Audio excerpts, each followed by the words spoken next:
On reste dans le domaine judiciaire avec notre invité du jour, le bâtonnier de l'Ordre des avocats de Clermont-Ferrand, Henri Arsac, bonsoir. Bonsoir. Demain, une journée de consultation gratuite sera organisée dans les locaux du Palais de Justice à Clermont, de 11h à 16h exactement. Expliquez-nous le principe de cette journée.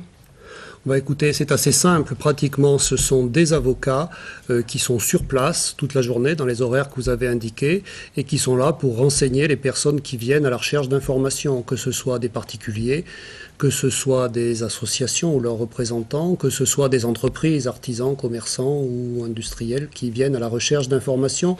Informations sur quoi? Sur ce qui peut être judiciaire, problématique, procès, mais bien au-delà de ça, les renseignements que tout un chacun peut se poser, des points qui manquent sur un permis de conduire, de la haie du voisin, au contrat de travail que l'on est sur le point de signer ou de faire signer, au contrat de bail à signer, au contrat de société que l'on s'apprête également à monter pour développer une entreprise, etc.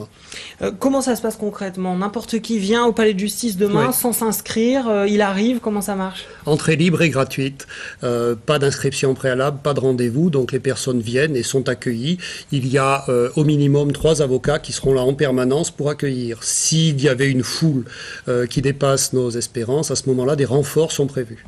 Alors, pourquoi cette journée d'action de la part des avocats? Quel est l'intérêt?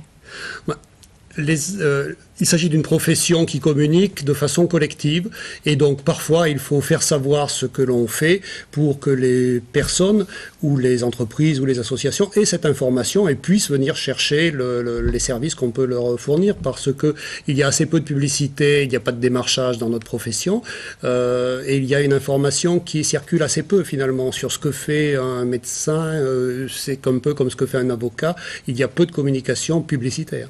Vous avez l'impression que l'image est un peu trop faussée. On vient souvent s'adresser aux avocats uniquement quand on a des problèmes.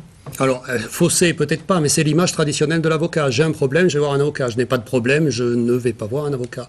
Or, l'on s'aperçoit que de plus en plus, nous fournissons des services, des renseignements, des rédactions d'actes aux personnes bien en amont des procès lorsqu'il y en a, ou totalement à côté. Je dois déposer une marque, je vais voir un avocat, etc., etc. Comment vous concevez-vous ce métier d'avocat? C'est un sacerdoce, c'est une vocation? Sacerdoce est un bien grand mot. En tout cas, je pense que c'est un métier privilégié. Peut-être un peu comme le journaliste d'une certaine façon, c'est un bel observatoire de la condition humaine. Et puis, c'est un des métiers peut-être pas si fréquents où l'on peut se donner l'impression, et sans doute plus que l'impression, que l'on travaille un peu à la défense de certaines libertés individuelles, lorsque quelqu'un vient nous confier un problème où il sent une injustice, et aussi à la défense de certaines libertés publiques, lorsque l'on se bat pour la garde à vue, pour etc., etc. Et donc ça n'a pas de prix. Alors justement, vous parlez de la défense, il y a peut-être quelque chose qui a encore du mal à passer dans l'opinion publique, c'est lorsque les avocats défendent des assassins, des pédophiles, et il y a toujours cette question qui est là, comment on fait pour défendre ce genre de clients? C'est une question aussi vieille que la profession. Toute personne a le droit d'être défendue. Quand on a dit ça, c'est pas simplement une phrase creuse. Le jour où ça arrive à votre enfant, à votre sœur, etc., à l'évidence, il faut que quelqu'un puisse porter sa parole. Et défendre ne veut pas dire devenir complice. C'est dire, voilà, pour cette personne, avec ce qu'elle a fait, comment la situation peut être vue de son point de vue. Voilà ce qu'il y a de favorable la concernant. Sachant qu'en face, il y a une autre personne, on parle du pénal, qui sera le procureur, qui dira, voilà l'aspect négatif, voilà ce que je demande au nom de la société. Et qu'au milieu des deux, il y a un arbitre juge qui décidera. Alors je rappelle donc cette journée de consultation gratuite, c'est demain au Palais de Justice de Clermont de 11h à 16h. Une autre question liée à l'actualité complètement différente. On a beaucoup parlé, après ce terrible fait divers au Chambon-sur-Lignon en Haute-Loire, de la récidive. Le débat sur la récidive est relancé. Votre regard sur ce thème-là et ce débat-là? C'est un regard peut-être désespéré, mais en même temps humain, c'est-à-dire qu'il faut admettre, même si c'est dur, malgré les drames qu'il y a derrière cela, il faut admettre qu'il ne peut pas y avoir de situation humaine avec un risque zéro de récidive. Il faut en revanche qu'une institution comme la justice ou une société se donne tous les moyens pour tendre vers ce risque zéro, pour limiter au maximum le risque.